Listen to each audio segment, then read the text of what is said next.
Let's begin with Peter Stefanovic, who is near Taree, not far from this Hillville blaze. Pete, we know 3 homes have been impacted. We can see the smoke in that region. What can you tell us?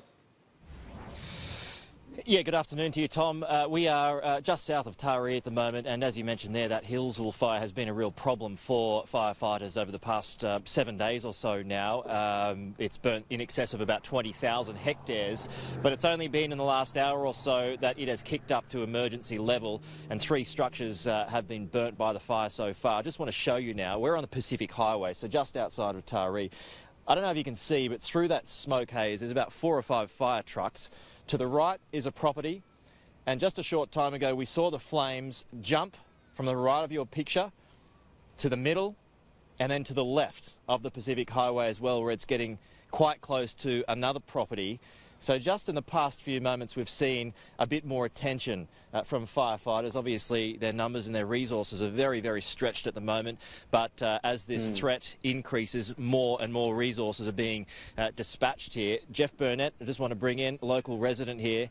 Jeff, just in the last half hour or so, can you explain what you saw? Last 2 hours the flames were horrendous. The orange glow of the flame was 50 feet above the tops of the trees. Where? All through that forest, all through there. Burnt a whole lot of it out. Just here? Yeah, here. It burnt a whole lot of it. The high trees, the flames were higher than you can see. It was unbelievable. Yeah. Just for some perspective, Mark, the cameraman, just turn to your right. That's Jeff's house right there. And then, Jeff, just explain how close the fire's got to your property again. Well, the fires are coming down through here and then caught onto the grass, so it just keeps coming down. It's gone around the back through the bottom. My back 2 gullies are already on fire, and it's starting to come up. Just turn for it, if you wouldn't mind, mate. Yeah. It's starting to come up through the back gullies, so I've got to get down there now and try and get them down so it doesn't come back to the house. So there are fires just beyond the property there? Yeah, just the other side. How significant are they? Yeah, pretty significant, yeah. How concerned are you about losing property? Pretty concerned. Yeah, I'm not going to lose it. I've got you here to help.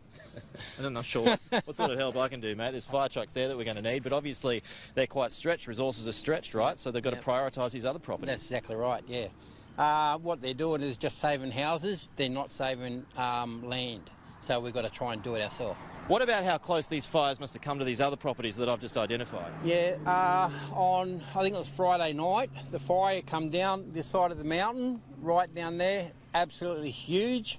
Down to the bottom, and then just started coming up. The wind brought it up, and it got to there before the fires put it out, and there's a house right there. At the moment, the fires are coming down on the other side, and the house is there. The fire trucks are in there working as we talk.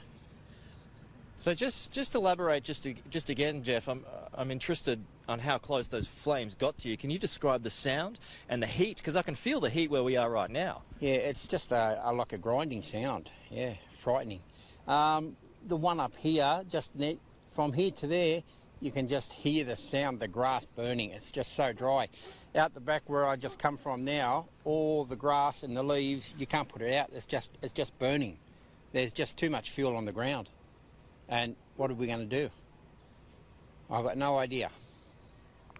How concerned are you about this change in the weather tonight? There's these southerly busters that are going to come through at around about 11 o'clock local time, about 7 o'clock Sydney time. I haven't heard the news at all. I've been out there working. Right, okay. So later on tonight, at around about midnight local time, there's a southerly buster that's going to come through. So the temperatures are going to come down, but the winds are going to be quite erratic and are going to quite possibly drag the fires. That's just going to be another no sleep again tonight. I think I've had 3 hours in 3 days, and it's only getting worse. How are you holding up?